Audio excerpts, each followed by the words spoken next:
Hey guys, what's going on? James here, and in this video today, I want to talk about the question, is Todd Bowles on the hot seat in the 2024 season? Now, I know some people, really, the fire has died down a little bit regarding Todd Bowles and hot seat discussion and everything along those lines. 8-9 in 2022, made the playoffs still, but lost in round one. 2023 with Baker Mayfield, 9-8. Won a playoff game in the wild card round, which Todd Bowles has more playoff wins with Baker Mayfield than Tom Brady. Weird, wild. I don't know, dude. I don't freaking know. But I know this is still going to be something that people are going to talk about, and in my opinion, I don't think Todd Bowles is going to be on the hot seat this upcoming season. I think that whenever I look at Bowles, and look, I'm happy. Last year I was talking about it a lot by midseason. I was ready to write Todd Bowles off. I'm happy to be wrong. I'm happy that Todd Bowles found success in the second half of last year. And I'll be honest, I was disagreeing with a lot of people whenever they were saying, hey, if Todd Bowles loses in the wild card round, he should be fired. Oh, he won in the wild card round. Well, if they're blown out in the divisional round, he should be fired. And I still disagree with those sentiments, with those opinions. Still to this day, I disagree that should have been the case.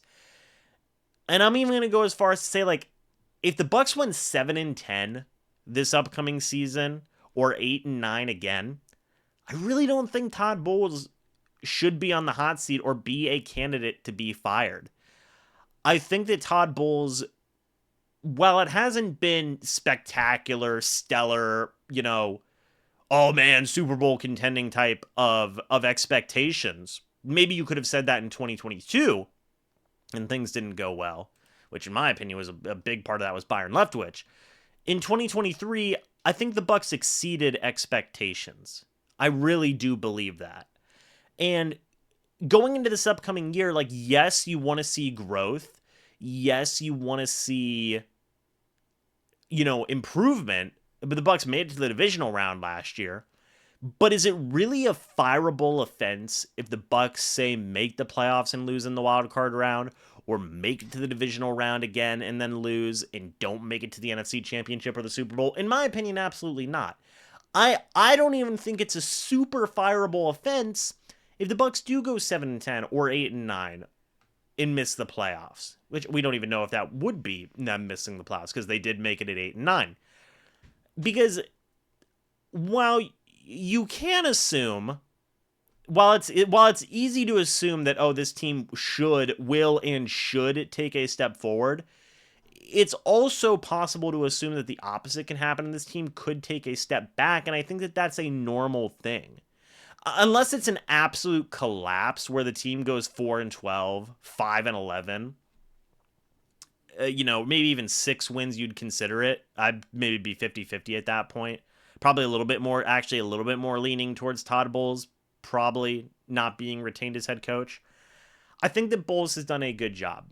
And with the ebbs and flows from year to year of a team, if you're keeping it 7, 8, 9 wins on a year-to-year basis, and still competing for playoff spots, if it happens one time, okay. I don't think it's a fireable offense. If it happens 2 times where you're going like 7-10, 8-9, okay, maybe you're getting into a conversation at that point. But this upcoming year, like, I really don't think the pressure should be that on Bowles. I think the year he had last year in 2023, going to the playoffs, winning the division, winning a wild card game, I feel like has and should have earned him a bit of a reprieve this upcoming season. Now, that isn't to say I want or expect the Bucs to go out there, go 7 wins, we suck, but it's okay. No, I think the team should have expectations of improvement from last year. I'm just saying, if it doesn't happen, look at why it doesn't happen and go from there, right? If it's like far and away that Todd Bowles was the reason and just did a terrible, terrible job coaching, that's one thing. But if it's more so like, hey, add a piece here, add a piece there, and then let's see what happens, I think you're having a different conversation. Great example is what happened with Dirk Cutter. That's a very good example. Where it's like, man, like this team could have had success. But it just didn't happen. Or good after Bruce Arians' first year, 7-9. You knew there was some successful pieces there. We don't have to fire the head coach. Let's change some pieces up. That's kind of maybe what I'm expecting from this upcoming year, right? Unless it's just a complete coaching collapse, Then I don't think that. Then I think maybe turn up that heat a little bit. But aside from that, I don't think so. Well, what do you guys think? Let me know your thoughts and opinions. I'd love to hear it down in the comments section below. Do you think Todd Bowles is on the hot seat this upcoming season? Let me know your thoughts and opinions. I'd love to hear them. Thank you so much for watching this video. Hope y'all enjoyed. As always, guys, I'll see you all in the next video or the next live stream. But until then, and as always, guys, goodbye for now, and go Bucs.